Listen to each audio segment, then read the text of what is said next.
Hello everyone, welcome to Indeed IS. Today we are going to discuss an important article of the Hindu newspaper 13 December 2023, and let's see what is the important articles we are going to discuss.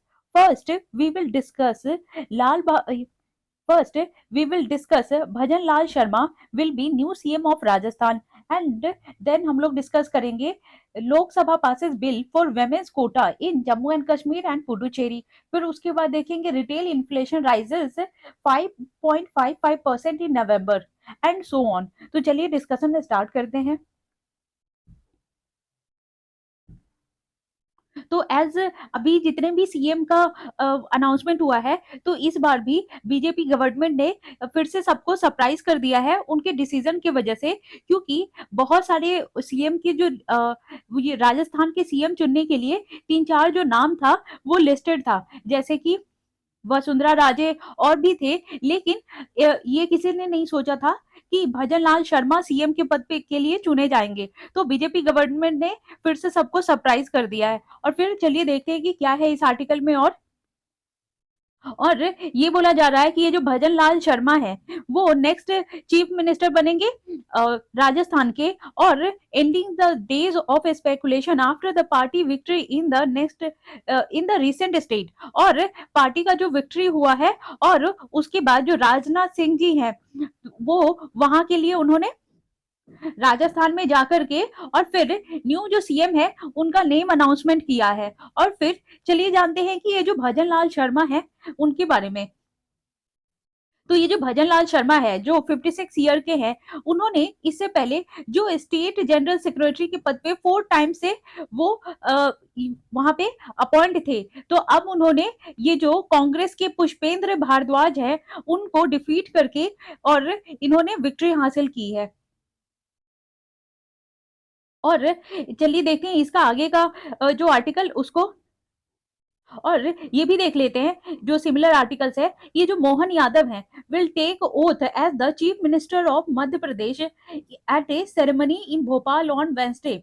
और उसके लिए जब यहाँ पे ये swearing on ceremony scheduled to take place at noon, और ये जो अनाउंसमेंट होगा और ये जो सेरेमनी का ओकेजन रखा गया है तो उसमें मोदी जी आएंगे, फिर union minister Amit Shah, BJP के जो नेशनल प्रेसिडेंट है जेपी नड्डा, वो सारे लोग भी वहां पे शामिल होंगे। तो चलिए देखते हैं आगे का आर्टिकल। तो ये रहा आर्टिकल। ये जो है Bhajan Lal Sharma will be new Rajasthan CM. तो ये देखते हैं डिटेल में। ये जो पार्टी है has meticulously chosen A cast combination representing diversity and state leadership with a higher caste Brahmin chief minister and deputy chief minister। और ये जो मिस कुमारी थी जो बिलोंग करती हैं राजपूत कम्युनिटी से, और ये जो मिस्टर भैरवा थे वो शेड्यूल कास्ट बैकग्राउंड से बिलोंग करते हैं। और ये जो मिस्टर सिंह जो अनाउंस किए गए हैं अजमेर नॉर्थ एमएलए वासुदेव देवनानी, वो बिलोंग करते हैं एजुकेशन मिनिस्टर, जो कि एजुकेशन मिनिस्टर है वहां पे। और ये जो पहले वसुंधरा राजे थी की गवर्नमेंट थी तो would be the new assembly speaker. तो वो नए असेंबली स्पीकर होंगे जो ये जो वासुदेव देवनानी है वो। अब देखते हैं ये जो chief minister designate accompanied by 2 deputies, और वहां पे 2 डेप्यूटीज वो रखा जाएगा went to the Raj Bhavan in the evening and met governor Kalraj Mishra to stake claim to form new government. और ये जो शपथ ग्रहण का काम है ना वहां के जो गवर्नर है कालराज मिश्रा वो करवाएंगे। और जो राजभवन में ये जो स्पोक पर्सन है सेड दैट की governor had received a letter from BJP delegation informing him of mister Sharma's election at the legislature party और leader along with a list of 115 MLAs. और ये भी बोला गया है कि ये जो बीजेपी की गवर्नमेंट ने गवर्नर को पहले से ये जो इन्फॉर्म कर दिया है कि मिस्टर शर्मा के इलेक्शन के लिए, और वहां पे 115 एमएलए भी चुने गए हैं। और ये जो मिस्टर मिश्रा है वो इनवाइट किया है उन्होंने मिस्टर शर्मा को to take oath as a chief minister. ठीक है। और उसके बाद ये जो स्वेरिंग सेरेमनी है is likely to be held on December 15। और ये जो है ना ये जो शपथ ग्रहण का काम है वो दिसंबर 15 को किया जाएगा। और mister Sharma said that brief interaction with और press person after legislature party meeting और ये जो बीजेपी की एमएलएज है वो मिलेंगे और ये एक्सपेक्टेशन है that people had with the ruling party, और उनसे जो रूलिंग पार्टी का जो एक्सपेक्टेशन है, जो बीजेपी के एमएलएज है उनसे, और सीनियर जो कांग्रेस लीडर है और जो आउटगोइंग जो सीएम है अशोक गहलोत, जो पहले वहां पे थे, और said he expected that mister Sharma while working as chief minister would maintain the pace of development and fulfill the goal of making Rajasthan the leading state of the country। और उन्होंने बोला क्या कि मुझे यकीन है कि ये जो मिस्टर शर्मा है वो और जो है राजस्थान को ग्रोथ दिलाएंगे, और ये जो उनके जो गोल है जो उन्होंने बनाया था उसको और तेजी से फुलफिल करके राजस्थान को स्टेट बना देंगे पूरे कंट्री में। तो यही है इस आर्टिकल में। अब चलिए हम लोग दूसरे आर्टिकल पे चलते हैं। अब देखते हैं Lok Sabha passes bill for women quota in Jammu and Kashmir and Puducherry. तो ये बात कर रहे हैं, ये जो लोकसभा जो है ना 2 बिल जो पास हुआ है, extended the provision of constitutional 106 amendment act. ये जो इंपॉर्टेंट है क्योंकि अभी जो है 106 अमेंडमेंट एक्ट आया है जिसके तहत 33% जो है reservation of women in Lok Sabha and state assemblies में रखने की बात की गई है। तो ये जो union territories of Puducherry and Jammu Kashmir में भी ये जो नित्यानंद राय है वो कह रहे हैं क्या कि यहाँ पे जो पुडुचेरी है और जम्मू कश्मीर में भी वैसा लॉ लाना चाहिए क्योंकि वहां भी बहुत ज्यादा जरूरी है। और ये जो और ये डिबेट हुआ था जब हाउस में, तो उन्होंने dominated by supreme court verdict on Monday 370, तो उसका भी जिक्र किया कि अभी जो सुप्रीम कोर्ट का जो जजमेंट आया है उन्होंने ये और आर्टिकल 370 जो एब्रोगेट हुआ था उसको सही करार दिया है कि जो प्रेसिडेंट ने असेंट दे करके एकदम सही किया था। तो उसी तरह से ये जो मिनिस्टर ऑफ स्टेट है फॉर होम और ये जो नित्यानंद राय है वो introduce the Jammu and Kashmir reorganisation second amendment bill and the government of union territories. ये जो अमेंडमेंट बिल है लोकसभा में वो इन्होंने इंट्रोड्यूस किया है और ये बोला है क्या कि ये जो प्रोविजन है ये providing reservation for women in legislative assembly of the union territory of Jammu Kashmir are also required to be made by parliament. तो ये उन्होंने बोला है कि जैसे लोकसभा और लेजिस्लेटिव में असेंबली में ये 33% रिजर्वेशन वेमेन की लाने की बात की गई है, तो ये जो जम्मू कश्मीर है वहां पे भी बहुत ज्यादा जरूरी है। तो ये इन्होंने अलग से क्यों बोला, क्योंकि जम्मू कश्मीर क्या है अभी यूनियन टेरिटरीज है, और ये जो 106 जो अमेंडमेंट एक्ट है वो किसकी बात की गई है, सिर्फ लोकसभा एंड और ये जो लेजिस्लेटिव असेंबलीज है वहां पे। तो इसमें यूनियन टेरिटरीज की बात नहीं हुई है, इसीलिए ये जो नित्यानंद राय है इन्होंने अलग से बात की है वहां पे रिजर्वेशन लाने की। तो अभी देखते हैं आगे क्या है। और उन्होंने ये बोला कि ये जो अमेंडमेंट हुआ है Jammu and Kashmir reorganisation act 2019 में, तो ये भी लाने की बात की गई है। अब देखते हैं ये जो जम्मू एंड कश्मीर का जो रीऑर्गेनाइजेशन एक्ट है 2019 उसमें क्या हुआ। ये तो अभी जो है ना अमेंडमेंट आया है Jammu and Kashmir reorganisation act 2023, तो ये जो 2023 का जो रीऑर्गेनाइजेशन एक्ट आया है वो इसी का अमेंडमेंट है। और इसमें क्या है, अभी जो शेड्यूल कास्ट के लिए ये 9 सीट प्रोवाइड किया गया है और लेफ्टिनेंट गवर्नर को ये पावर दी गई है कि वो 3 सीट खुद से अलॉट करें, और 3 सीट में जैसे 2 सीट ऐसे होंगे जो वहां पे बॉर्डर एरिया पे लोग रहते हैं उनके लिए, और जो उन्होंने जो जितने भी वॉर हुआ है जैसे 1985 में 19 और जो पहले से 1971 में और जो 1999 में, तो उस टाइम जितने भी लोग थे तो उनके जो है चिल्ड्रन को या फिर वहां के लोग जो उनसे बिलोंग करते हैं उस फाइट से, तो उनको ये सीट प्रोवाइड किया जाएगा। और उस 2 सीट में 1 सीट वेमेन के लिए रिजर्व रहेगा, और दूसरा कि जो बॉर्डर एरियाज पे रहते हैं लोग या माइग्रेशन जिन्होंने किया है ये एक उनके लिए रहेगा। तो लेफ्टिनेंट गवर्नर को ये पावर दी गई है कि वो 3 सीट अलॉट करे। तो ये जो नया जो रीऑर्गेनाइजेशन एक्ट आया है 2023 में, तो यही चीज है। अब वो कह रहे हैं क्या कि वेमेन जो है पुडुचेरी की और पुडुचेरी असेंबली की also need to be made by parliament, और ये जो रिजर्वेशन उनको भी चाहिए, तो पार्लियामेंट को उनके लिए भी रिजर्वेशन बनानी चाहिए। और जो नेशनल कॉन्फ्रेंस है जो हसैन मसूदी उन्होंने पॉइंट आउट किया है कि while there was a talk of representation Jammu and Kashmir had no MLA since the last 6 year. और ये बोला है कि पिछले 6 सालों से वहां पे कोई एमएलए ही नहीं है, और पूरी सरकार जो है वहां की वो सिर्फ 4 ऑफिसर मिलके ही चला रही है। तो ये बहुत दिक्कत वाली बात है। तो वहां पे और ऑफिसर्स का अलॉटमेंट करना चाहिए और भी वहां पे चेंजेस लाने चाहिए। तो यही है इस आर्टिकल में। अब चलिए देखते हैं दूसरा आर्टिकल। ये देखते हैं retail inflation rises to 5.55% in नवंबर। और इसमें बोला गया है ये जो कंज्यूमर प्राइस है वो 3 मंथ में बहुत हाई तेजी से भागा है, और वो कितना हो गया है 5.55% जो नवंबर में, और अक्टूबर में कितना था 4.87।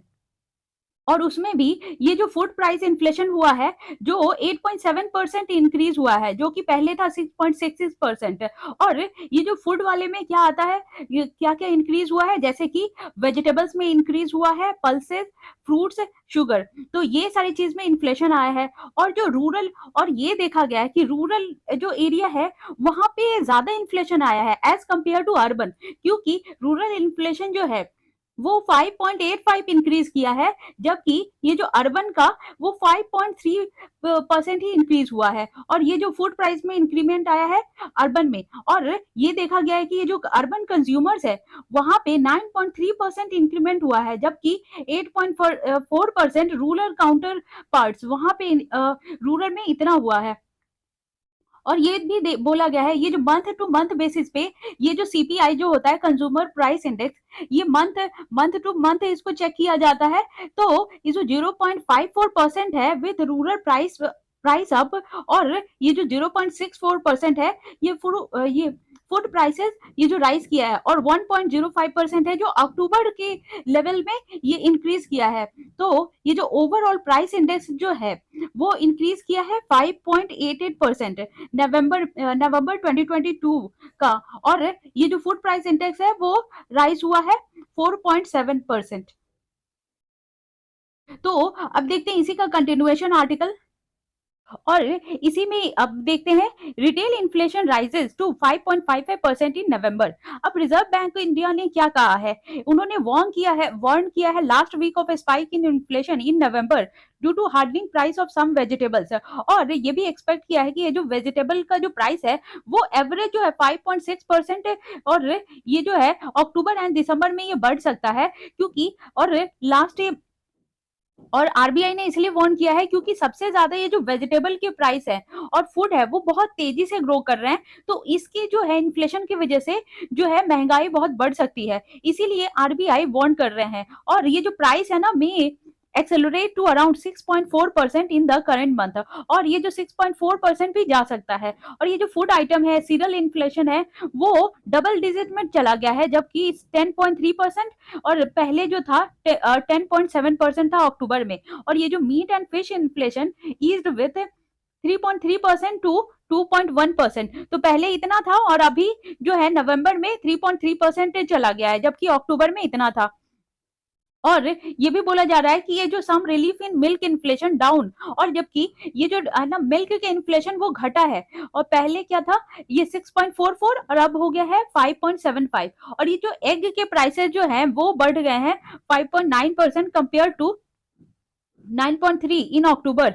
और ये जो है और ये जो अदर फूड आइटम्स है जो मॉडरेशन में है, और ये जो प्राइसेस बढ़ा किस में है तेजी से, जो पल्सेस हार्डेंड है और 20.23%, जबकि पहले कितना था 18.8% अक्टूबर में। और वेजिटेबल इन्फ्लेशन हिट, और वेजिटेबल में सबसे ज्यादा उछाल आया है 17.7% फ्रॉम जस्ट 2.7% प्रीवियस मंथ, और इतना ज्यादा। और फिर उसके बाद ये जो फ्रूट के प्राइसेस है वो भी ऑलमोस्ट 11% इंक्रीज हुआ है नवंबर में, जबकि 9.3 था मुझसे अक्टूबर में। और ये जो मोस्ट नॉन फूड प्राइसेस है वो जो राइज कर रहा है माइल्डर पेस से, वो धीरे धीरे बढ़ रहा है, जबकि इंक्लूडिंग क्लोथिंग हो गया, फुटवेयर हो गया, फिर उसके बाद एजुकेशन हो गया, हेल्थ केयर हो गया, हाउस होल्ड गुड्स हो गया, सर्विसेज हो गया, एंड हाउसिंग। तो ये सारे जो अमोंग द 12 ये जो अमोंग द 22 मेजर स्टेट्स है उसमें नेशनल स्टैटिस्टिक्स ऑफिस है जो एनएसओ है, ये जो सीपीआई है और डब्ल्यूपीआई है, ये किसके द्वारा निकाला जाता है, ये एनएसओ के द्वारा ही निकाला जाता है। ये जो रिपोर्ट एनएसओ के द्वारा ही ये रिपोर्ट निकाली जाती है। तो कंप्यूट से ये जो इन्फ्लेशन रेट है, और ये जो Orissa recorded the highest inflation, और उड़ीसा का स्टेट जो है ना सबसे ज्यादा महंगा देखा गया है, और 7.65% इन नवंबर, फॉलोड बाय राजस्थान जो 7% और हरियाणा 6.8%। और ये जो इन्फ्लेशन रेट है वो किसका है, एबव द सेंट्रल बैंक से टॉलरेंस थ्रेशोल्ड। और ये जो इन्फ्लेशन कैसे मापा जाता है, और इन्फ्लेशन का आरबीआई के द्वारा एक ये जो स्टैंडर्ड रेट बनाया गया है कि वो इतना रहना चाहिए, 2 ± 4, तो मिनिमम 2 होना चाहिए और मैक्सिमम 6 होना चाहिए। लेकिन ये जितने भी ये जो वो स्टेट्स है, उड़ीसा हो गया या राजस्थान या फिर हरियाणा, ये सब 6 से ऊपर है।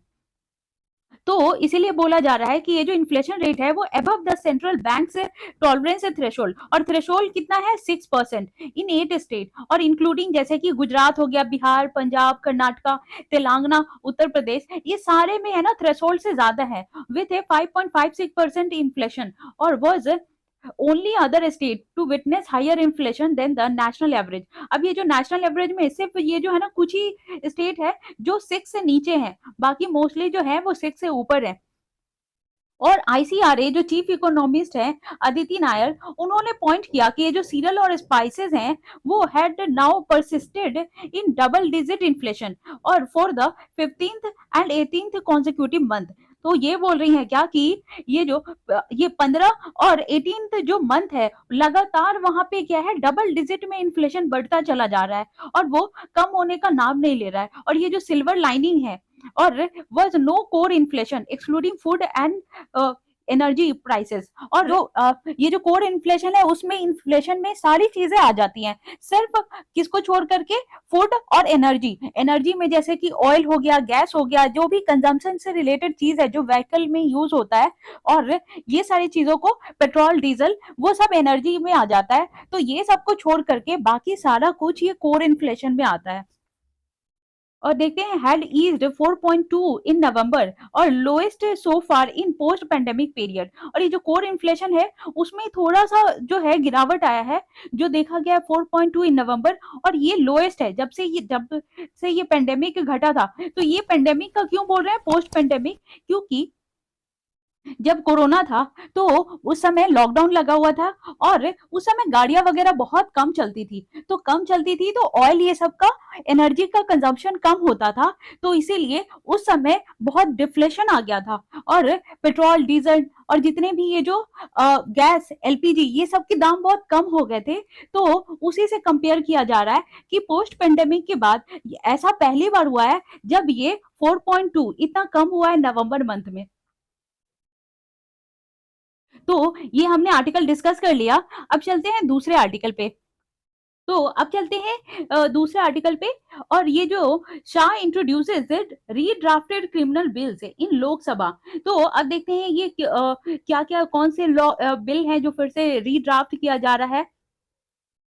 और ये जो यूनियन होम मिनिस्टर है अमित शाह, उन्होंने इंट्रोड्यूस किया 3 रीड्राफ्टेड बिल्स लोकसभा में, और जो रिप्लेस करता है जो ब्रिटिश ईरा के टाइम पे जो लॉ बनाया गया था, और उसी बिल को ये लोग रिप्लेस कर रहे हैं जो फर्स्ट इंट्रोड्यूस किया गया था अगस्त मंथ में, और अब फिर से ये न्यू बिल इनकॉर्पोरेट किया गया है। और ये एक मैंडेट और रिकॉग्नाइज किसके द्वारा किया गया है, और रिकमेंड किया गया है पार्लियामेंट्री कमिटी के द्वारा। और ये देखते हैं कि पार्लियामेंट्री कमिटी कितनी टाइप की होती है, 2 टाइप की होती है, एक तो पार्लियामेंट्री स्टैंडिंग कमिटी और दूसरा एडहॉक कमिटी। और ये पार्लियामेंट्री स्टैंडिंग कमिटी क्या होता है, जो परमानेंट होती है। जो स्टैंडिंग कमिटी जो परमानेंट एक बार कमिटी बना दी गई तो वो हमेशा चलते रहता है। और एडहॉक कमिटी क्या होता है, एडहॉक कमिटी जो है वो जो है जब भी हमें जरूरत पड़ती है तो वो कमेटी बनाई जाती है और बाद में उसको वैनिश कर दिया जाता है, तो उसको टेम्पररी कमेटी भी बोला जाता है। तो एडहॉक कमेटी को टेम्पररी बोलते हैं और स्टैंडिंग कमेटी को परमानेंट बोलते हैं। तो अब चलिए देखते हैं ये जो मिनिस्टर ने ये बताया है, और ये जो बिल है हैड चेंजेस ओनली 5 सेक्शन। और तो देखते हैं ये कौन से बिल है जिसको अमेंड किया जा रहा है और रिप्लेस किया जा रहा है, और उसमें क्या क्या चेंजेस लाई जा रही हैं। तो ये बोला गया है कि ये जो ब्रिटिश के टाइम पे था और अभी उसको ये जो the bill were examined at length by the standing committee and it was necessary to include the suggestions. और इसको जो है ये बिल को बहुत बार डिस्कस किया जा रहा है और इसमें जो भी सजेशंस मिल रही है तो उसको बहुत स्पेसिफिकली लिया जा रहा है कि कुछ भी चेंजेस अगर करना है तो बहुत संभाल के करना होगा, क्योंकि ये जो बिल है वो ब्रिटिश के टाइम से चला आ रहा है और अब अगर इसमें कोई चेंजेस करते हैं तो जल्दी जल्दी इसमें चेंजेस नहीं हो पाएगा। इसीलिए इसीलिए वो कह रहे हैं क्या कि ये जो ऑफिशियल्स है, amendment would have had to be made, so we decided to introduce new bill instead. Adequate time 40 hours have ये जो has been given to members to study the bill. तो उनको जो है 48 आवर्स तो सिर्फ उनको पढ़ने और समझने के लिए ही दिया गया है। और ये भी बोला गया है कि we do not want to pass such important pieces of legislation in a hurry. और ये कह रहे हैं क्या कि ये जो इतना इंपॉर्टेंट बिल है तो हम नहीं चाहते कि जल्दी में इसको अमेंड कर दिया जाए या फिर जल्दी में इसमें चेंजेस ले आया जाए, और इसको तसल्ली से देखा जाएगा और एनालाइज किया जाएगा। और इसी के लिए ओम बिरला जो कि स्पीकर हैं उन्होंने 12 आवर अलोकेट किया है डिस्कशन के लिए।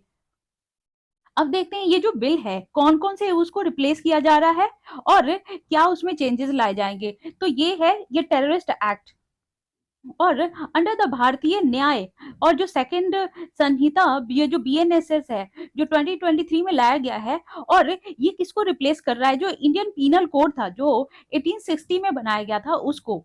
और जो इसमें जो क्या चेंजेस लाया जा रहा है, ये जो डेफिनेशन था टेररिस्ट का उसको, और ये एक्सपांड किया जा रहा है इकोनॉमिक सिक्योरिटी एंड जो है damage the destruction of any property in India और इन फॉरेन कंट्री और use for intended to be used for the defence of India. और जैसे कि पहले जो था इंडियन पीनल कोड के 1860 में उसमें टेररिस्ट एक्ट के बारे में कुछ ज्यादा नहीं दिया हुआ था, तो इसमें जो एड ऑन किया गया है कि टेररिस्ट उसको भी टेररिस्ट घोषित कर दिया जाएगा जो गवर्नमेंट के प्रॉपर्टी से छेड़छाड़ करेगा और इकोनॉमी को उसको थ्रेट पहुंचाएगा, उसके सिक्योरिटी को हानि पहुंचाएगा, तो उसको भी जो है ना टेररिस्ट करार कर दिया जाएगा। और ये जो डैमेज करता है गवर्नमेंट की प्रॉपर्टी को चाहे इंडिया में या फॉरेन में, तो उसको भी ये टेररिस्ट करार कर दिया जाएगा। और उसकी जो पनिशमेंट है, तो पनिशमेंट जो है वो डेथ पेनल्टी दी जा सकती है पनिशमेंट के तौर पे। अब दूसरा देखते हैं कहने का क्या मतलब कि कैसे इकोनॉमिक का सिक्योरिटी बना रहे या फिर थ्रेट करेगा तो कैसे करेगा, मतलब कि ये damage to monetary stability of India by way of production और smuggling of circulation of counterfeit और Indian paper currency coin or of any other mandate material has also been added to a terrorist offense।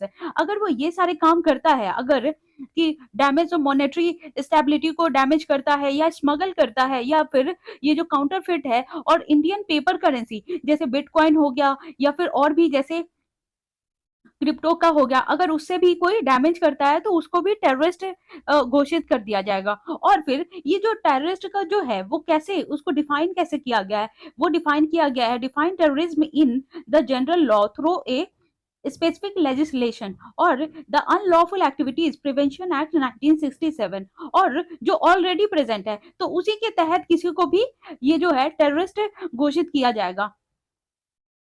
और ये जो नया bill जो है वो क्या ऐड कर रहा है, ये जो officer not below the rank of superintendent of police shall decide whether to register the case under the Sanhita और अंडर द यूएपीए। और जो एसपी रैंक के ऑफिसर है वही डिसाइड करेंगे कि ये जो केस अगर आता है टेररिस्ट से रिलेटेड कि उसको यूएपीए में रखना है या फिर जो इंडियन पीनल कोड का जो अल्टरनेटिव है जो संहिता वाला तो उसमें रखना है। और ये भी चेंजेस लाया गया है कि ये जो रेप है और ये जो प्रिंटिंग और publishing of any matter relating to the court और proceeding without permission has been made punishable offence, और उसको भी पनिशमेंट दिया जाएगा।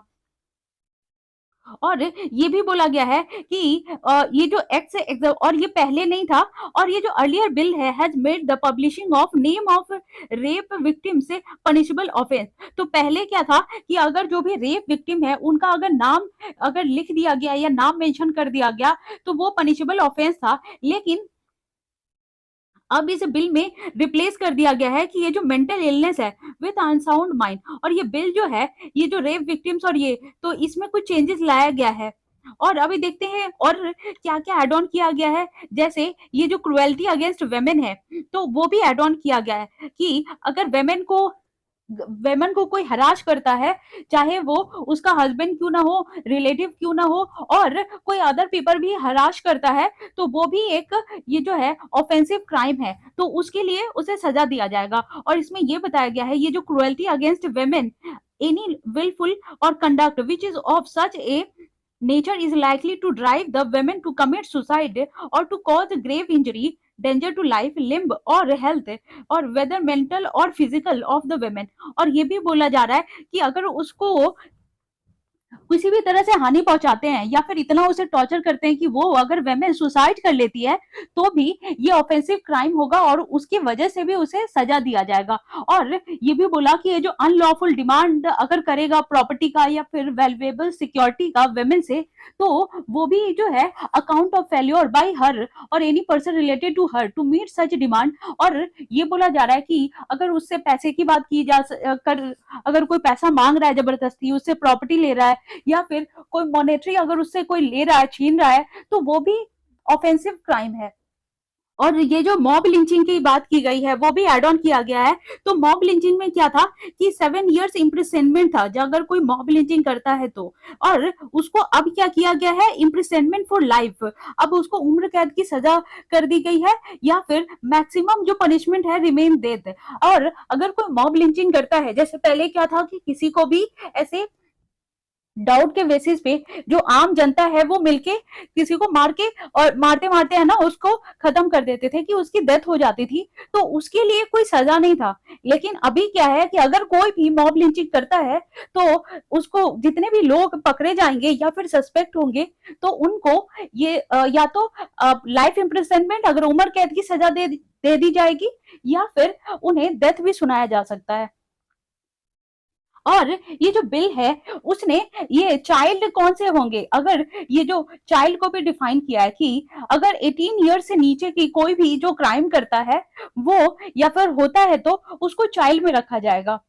और भी दो जो है बिल वो कौन कौन से है, ये जो भारतीय साक्ष्य बिल है 2023 एंड भारतीय नागरिक सुरक्षा संहिता बिल 2023। और ये किसको रिप्लेस कर रहा है, जो इंडियन एविडेंस एक्ट था 1872 को, एंड दूसरा है कोड ऑफ क्रिमिनल प्रोसीड्योर 1898 को। तो इसमें चेंजेस लाने की बात की जा रही है। तो इसमें यही है, और ये थोड़ा इंपॉर्टेंट भी है कि ये जो ब्रिटिश इरा के टाइम का है और इसमें ये जो रिप्लेसमेंट लाया जा रहा है, तो ये एक बार आप लोग अच्छे से पढ़ के फिर से आप समझ लीजिएगा। बाकी तो मैंने इसमें कोई भी पॉइंट छोड़ा नहीं है, जितने भी इंपॉर्टेंट पॉइंट है वो मैंने डिस्कस किया ही है, तो आप इसको एक बार और सुन लीजिएगा तो सारे पॉइंट्स क्लियर हो जाएंगे। तो अब चलते हैं दूसरे आर्टिकल पे। ये आर्टिकल डिस्कस करते हैं Modi kick off global AI summit. और अभी हाल फिलहाल में prime minister Modi raises several pertinent issues around artificial intelligence from a standardised global artificial intelligence education curriculum और to water marking product at the global partnership on artificial intelligence summit. तो ये जो meeting हुई है और इसमें जो after Japan India will be lead chair of ये जो global partnership of artificial intelligence का समिट होगा 2024 में, तो इंडिया उसको चेयर करेगा। अब देखते हैं जब ये मोदी जी वहां पे समिट में शामिल हुए थे तो उन्होंने अपनी क्या क्या बात रखी। अभी जो ये जो एनुअल हुआ है global partnership for artificial intelligence, तो उसमें ये जो है न्यू दिल्ली ने न्यू दिल्ली की तरफ से ये जो भारत मंडपम है वो बोला गया और ये ट्यूसडे को हुआ है। और इसका जो था मेन जो इश्यूज था एआई से रिलेटेड और सेफ्टी एंड डेवलपमेंट चैलेंजेस, तो ये सारी चीजें बात की गई कि कैसे सेफ्टी प्रोवाइड की जाएगी और इसमें जो डेवलपमेंट में जो चैलेंजेस आ रही हैं वो कैसे टैकल किया जाएगा।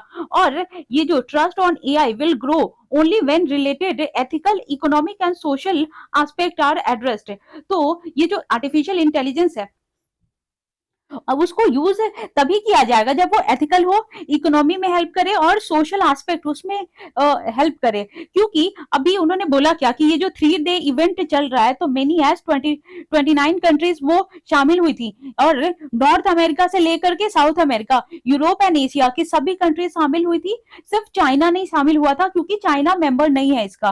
और ये जो पहले कब हुआ था, ओसाका में, और ये जो और इस ओसाका जापान में, और अब जो है होगा ये 2024 में, तो इंडिया उसको चेयर करेगा और इंडिया में ये ऑर्गेनाइज होगा। और मोदी जी जब अटेंड करने गए तो उन्होंने बहुत सारे पॉइंट्स को रखा है, और देखते हैं उन्होंने क्या क्या पॉइंट्स वहां पे डिस्कस किया है। और उन्होंने ये जो है ना कुछ क्वेश्चन भी डाले कि जो उनका वैलिड पॉइंट था वो उनसे तो उन्होंने पूछा कि एआई कैसे ये सारी चीजों में दिक्कत तो नहीं देगा, और अगर इसका यूजफुल है तो कैसे है। तो उन्होंने ये बोला, can we establish an institutional mechanism that ensure resilience employment. तो ये उन्होंने पूछा। फिर उन्होंने पूछा कि can we bring standardised global AI education curriculum. फिर उन्होंने पूछा कि can we set standard to prepare people for an AI driven future. और इन सब के जवाब में फिर उन्होंने ये पूछा कि prime minister also invoked water marking of AI product. अब एआई प्रोडक्ट का जो है उन्होंने an apparent reference to suggestion that imaginary generated by AI application by distinguished as such. क्योंकि उन्होंने बोला कि ये जो एआई का जो प्रोडक्ट है वो वाटर मार्क किया जा रहा है और एक इमेजिनरी जनरेट कर दिया जा रहा है, तो हम लोग कैसे डिस्टिंग्विश्ड करेंगे कि ये रियल है या फेक है। क्योंकि अभी रिसेंटली बहुत सारे ऐसे केस आ रहे हैं डीप फेक का, जिसमें बहुत सारे सेलिब्रिटीज को, मतलब वो है नहीं, कोई अदर कोई पीपल है उसको अलग कुछ बना के सेलिब्रिटीज बना करके कुछ अलग तरह से ही पोर्ट्रेट किया जा रहा है, जिसकी वजह से उनका जो इमेज है वो खराब होता है। और ये भी डिस्कशन किया उन्होंने, and by firm seeking to save cost by creating photo realistic images for advertisement. और एआई का क्या है, वो लोग बहुत सारे लोग जो है कंपनीज पैसा बचाने के लिए एआई की मदद से ऐसे जो है ना इमेजिनरी या फोटो रियलिस्टिक इमेज बनाते हैं, वीडियो बनाते हैं एडवर्टाइजमेंट के लिए, कि वो लगता है कि वो रियल ही है। तो ये भी बोला गया। और फिर मोदी जी ने ये भी डिस्कस किया कि ये जो क्योंकि ये एआई इतना फैल रहा है तो जो टेररिस्ट है वो भी एआई का यूज करेंगे, तो उससे क्या और ज्यादा डेंजर नहीं फैलेगा। और उन्होंने बोला कि इंक्रीज साइबर सिक्योरिटी। और जैसे ही अगर जो टेररिस्ट लोग हैं तो एक तो डेंजरस हो जाएगा अगर टेररिस्ट लोग भी एआई टूल को एक्सेस कर पाते हैं तो, और उसके वजह से ये जो साइबर सिक्योरिटी है या फिर डाटा थेफ्ट का इंसिडेंट है वो भी बहुत बढ़ जाएगा। और ये जो है, और he call for visibility into the algorithm that go into creating AI model. और एआई मॉडल को है ना लोग बनाने के लिए इतना ज्यादा इतना एफर्ट लगा रहे हैं या इतना बना रहे हैं कि ये जो एल्गोरिदम ही पकड़ा गया है कि एआई मॉडल बढ़ता ही चला जा रहा है, तो उससे कैसे सेफ्टी मिलेगा। और ये भी बोला उन्होंने कि एआई पॉलिसी मेकर जो है और इंडस्ट्री ऑफिशियल है जो प्रेजेंट करते हैं अपने व्यूज एंड एक्सपर्टीज, तो ये भी बात की गई वहां पे। और ये जो वहां के जो यूनियन मिनिस्टर है अश्विनी वैष्णव, और उन्होंने मंडे को बताया क्या कि एआई पे जो है फार्मिंग एंड हेल्थ केयर भी डिस्कस किया गया कि एआई जो है फार्मिंग और हेल्थ केयर के लिए कैसे यूजफुल रहेगा, तो वो भी डिस्कस किया गया। अब चलते हैं दूसरे आर्टिकल पे। अब देखते हैं ये article, base effect boosted IIP growth to 11.7% in October. और ये इकोनॉमी का आर्टिकल है, और इसमें factory output grew at 16 month high rate in October, recovering from a 3 month low rate of 5.8% in September. Manufacturing output rose 10.4% but merely 0.4% over the September. और फिर not so रोजी, कि ये उतना खास नहीं है। IIP growth witnessed a bounce in October, और but many segment experience slow to no growth from September. और बहुत सारे सेगमेंट में है ना ग्रोथ नहीं हो रहा है, लेकिन ये जो आईआईपी है वो कुछ सेगमेंट में ग्रोथ देखा है अक्टूबर में। और ये जो भी डाटा निकला है ये अक्टूबर और सितंबर का कंपैरिजन है। तो इसमें देखते हैं 19 आउट ऑफ ये जो 19 और 23 मैन्युफैक्चरिंग सेक्टर है वो ग्रोथ किया है, लेकिन जो 4 है और 4 of 6 segment on and use basis saw double digit growth, लेकिन 4 है ना वो उसमें डबल डिजिट ग्रोथ आया है। और ये जो कैपिटल गुड्स है और कंज्यूमर ड्यूरेबल्स है locked strong growth but after a sizeable contraction in year earlier. तो ये जो कैपिटल गुड्स है, वो कैपिटल गुड्स क्या होता है, जो भी जो कैपिटल और बढ़ाने में हेल्प करता है, जैसे कि ये कोई भी जो परचेबल आइटम है, या फिर जैसे ये कॉफी हो गया, टी हो गया, शुगर केन, ये सब है ना सारी चीजें जो हमारी जीडीपी को ग्रोथ दिलाने में जो हेल्प करती है, उसको कैपिटल गुड्स कहते हैं। और कंज्यूमर गुड्स क्या होता है, जो बेसिक नीड जो डेली यूज किया जाता है, जैसे खाना और तेल साबुन ग्रोसरी, ये सारी चीजें जो कंज्यूमर गुड्स में आता है। और कंज्यूमर गुड्स में भी दो तरह के होते हैं, ये जो कंज्यूमर गुड्स है वो भी टू टाइप का होता है, एक तो ड्यूरेबल होता है और एक नॉन ड्यूरेबल होता है। तो ड्यूरेबल क्या, जो लंबे समय तक चल जाए, और ये जो नॉन ड्यूरेबल जो लंबे समय तक नहीं चल सकता है और उसको स्टोर करके ज्यादा टाइम तक नहीं रख सकते हैं। जैसे कंज्यूमर गुड्स में वेजिटेबल आ गए, और जो वेजिटेबल है वो नॉन ड्यूरेबल्स में आता है। और नॉन ड्यूरेबल्स को हम लोग क्योंकि हार्डली उसको 10 दिन 15 दिन या हार्डली 1 महीना उसको रख सकते हैं, उससे ज्यादा नहीं रख सकते हैं वरना वो खराब हो जाएगा। और ड्यूरेबल गुड्स हो गया जैसे राइस हो गया, व्हीट हो गया, और ये जो पल्सेस हो गए तो वो थोड़े दिन तक रह सकते हैं। या फिर क्लोथिंग हो गया, कार हो गया, मशीन हो गई, अप्लायंसेस हो गए। तो ये सारी चीजें ना ये आपके ये जो है ड्यूरेबल्स है कि ये लंबे समय तक रह सकती हैं। तो ये सारा जो कुछ आता है वो कंज्यूमर गुड्स में आता है। और ये जो कैपिटल गुड्स है जो हमारी जीडीपी बढ़ाने के लिए जितने भी यूज की जाती है वो सब कैपिटल गुड्स में आता है। और ये जो कंज्यूमर ड्यूरेबल्स है और नॉन ड्यूरेबल है lagged their 2021 levels when the festive season had a similar onset. और ये जो कंज्यूमर का ड्यूरेबल और नॉन ड्यूरेबल वो नीचे चला गया है, जबकि 2021 के कंपेयर में, जबकि सेम ही जो ऑनसेट था ये जो फेस्टिवल सीजन आने के बाद भी। तो अब देखते हैं इसमें कि जो इंडिया का जो फैक्ट्री आउटपुट है वो ग्रोथ किया है 16 मंथ में, जो हाई रेट है 11.7% in October, recovering from the 3 month low rate जो 5.8 था सितंबर में। तो सितंबर के कंपेयर में देखा जा रहा है कि जो अक्टूबर में ये इसमें इन्हांसमेंट हुआ है और ग्रोथ हुआ है।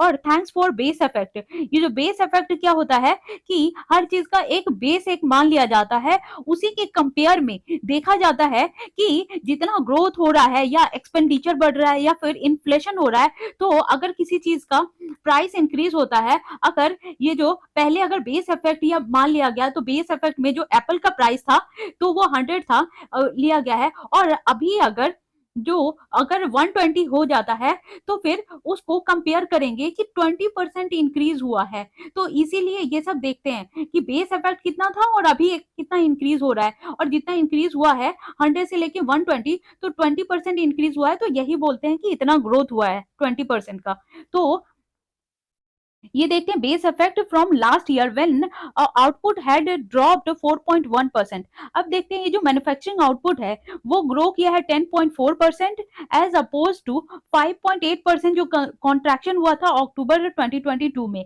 उसके कंपेयर में, तो ये डबल इंक्रीज हुआ है, but was merely 0.4% over this September. और 19 of 23 manufacturing sector grew in October, और लेकिन इसमें अक्टूबर में ग्रोथ हुआ था, और लेकिन ये जो है कुछ चीजों में डिक्रीमेंट भी हुआ है।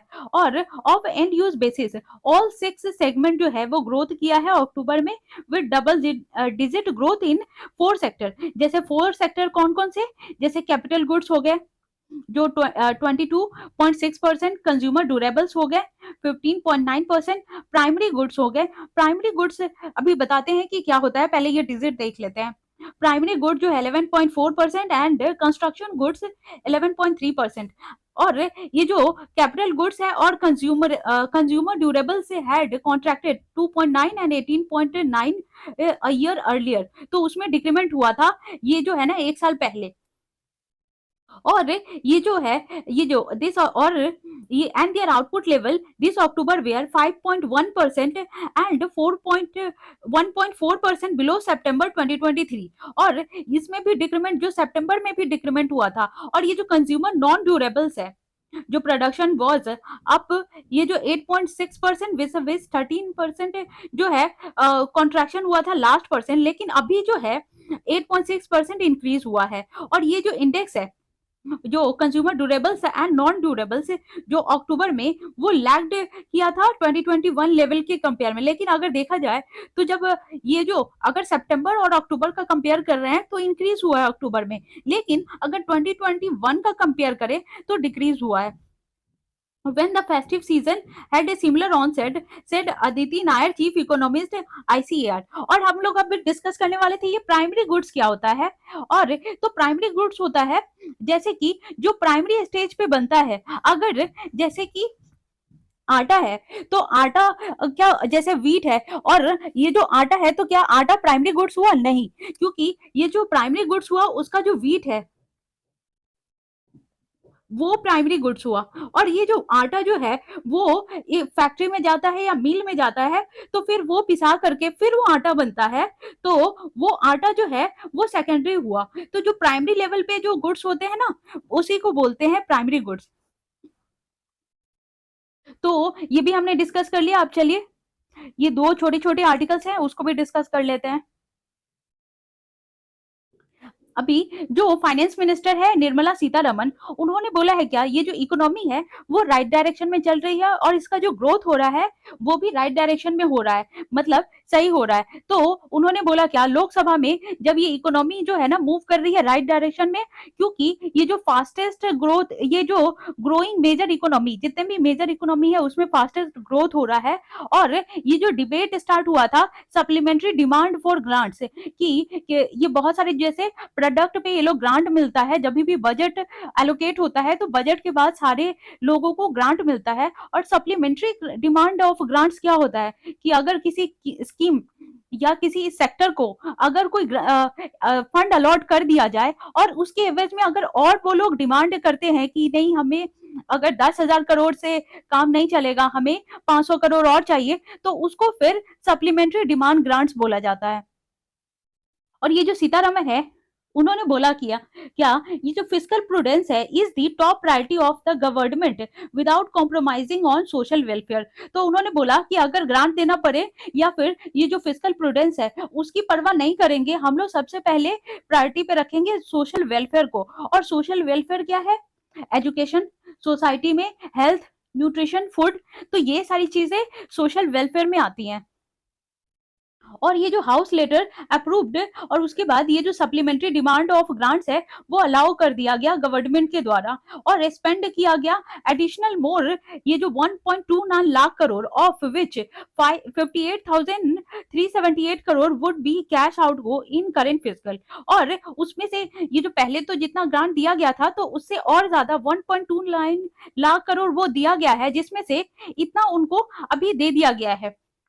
और जो रिमेनिंग जो है 70,968 crore would be matched by the saving and received, तो वो बाद में दिया जाएगा।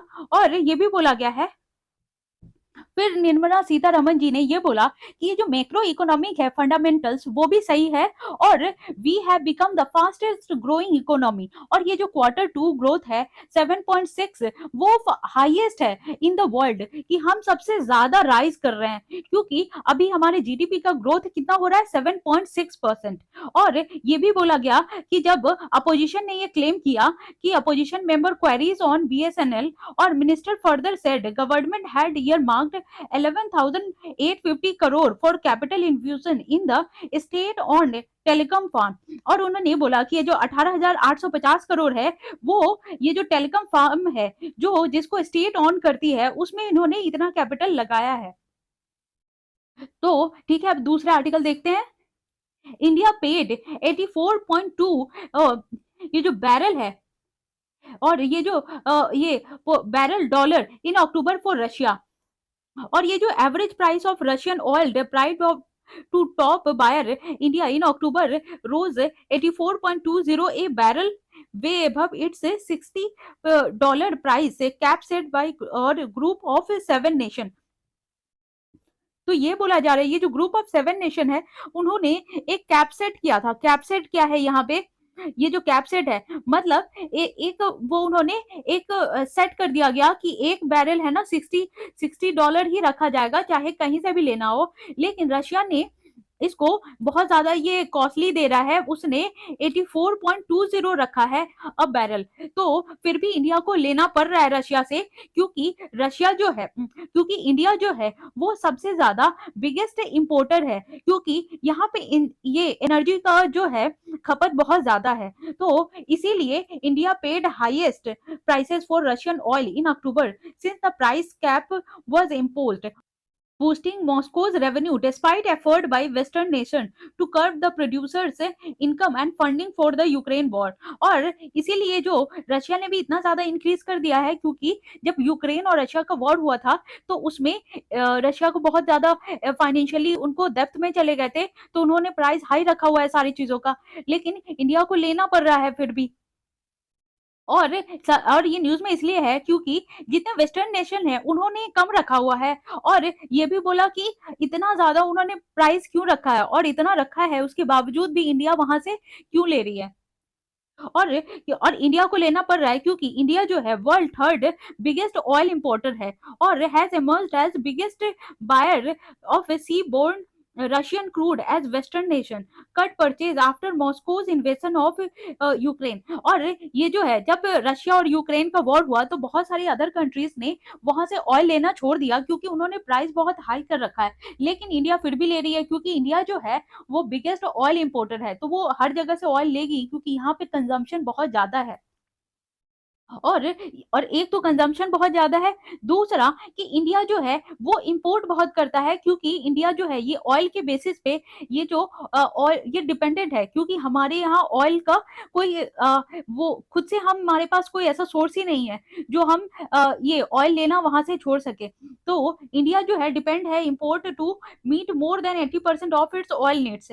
और इंडिया को ऑयल नीड्स का है ना जरूरत पड़ता है, तो 80% वो जितना भी यूज करते हैं उसमें से 80% है ना वो इंपोर्ट ही करना पड़ता है। और rarely brought Russia oil in the past due to high transportation cost. और अभी तो इसने ले लिया, लेकिन पहले ये नहीं ले रहा था, क्योंकि ट्रांसपोर्टेशन, एक तो ऑयल का पर बैरल उन्होंने इतना ज्यादा रखा हुआ है, और दूसरा कि ट्रांसपोर्टेशन कॉस्ट भी बहुत ज्यादा है। और अभी जैसे कि यहाँ पे बात चली थी कि इथेनॉल जो है, इथेनॉल ब्लेंडिंग की, तो इथेनॉल ब्लेंडिंग में क्या होता है, जैसे शुगर का जितना भी बार्क है या शुगर का जितना रेसिड्यू, जो शुगर कैन का जितना बार्क है या रेसिड्यू है, तो उसको है ना ये जो पेट्रोल या डीजल में, और उसकी जो परसेंटेज की मात्रा जैसे 70-30 80-20 ये सब करके यूज करने की, लेकिन उससे भी हमारा इतना ज्यादा जो रेसिड्यू है शुगर केन का या और भी जो है मेलेज, ये सारी चीजों से ना उतना ज्यादा ये ऑयल ये सब बन नहीं पाता। तो इसीलिए हमें 80% लेना ही पड़ता है, अदर कंट्री से इंपोर्ट करना ही पड़ता है, ताकि हमारा ये जो कंजम्पशन का नीड है वो पूरा हो सके। तो ठीक है, यही है, हमने जितना भी इंपॉर्टेंट आर्टिकल था वो सब डिस्कस कर लिया। तो आप लोग इसको देखिए, पढ़िए और सुनिए, एंड और लाइक कीजिए, शेयर कीजिए एंड सब्सक्राइब कीजिए, और आप कमेंट कीजिए अगर आप कुछ भी चेंजेस लाना चाहते हैं या बताना चाहते हैं, या फिर कहीं पे कोई डाउट हो या डिस्कस करना हो या कुछ भी रेकमेंड करना हो, तो आप कमेंट सेक्शन में आप कमेंट करके बता सकते हैं। तो ठीक है, थैंक यू वेरी मच। और आज से मैं एथिक्स का क्लास भी स्टार्ट करने जा रही हूँ, तो उसका भी मैं जो लेक्चर है वो अपलोड करूंगी। आप, क्योंकि बहुत सारे कमेंट आ रहे थे कि एथिक्स का क्लास स्टार्ट करने के लिए, तो वो मैंने स्टार्ट कर दिया है।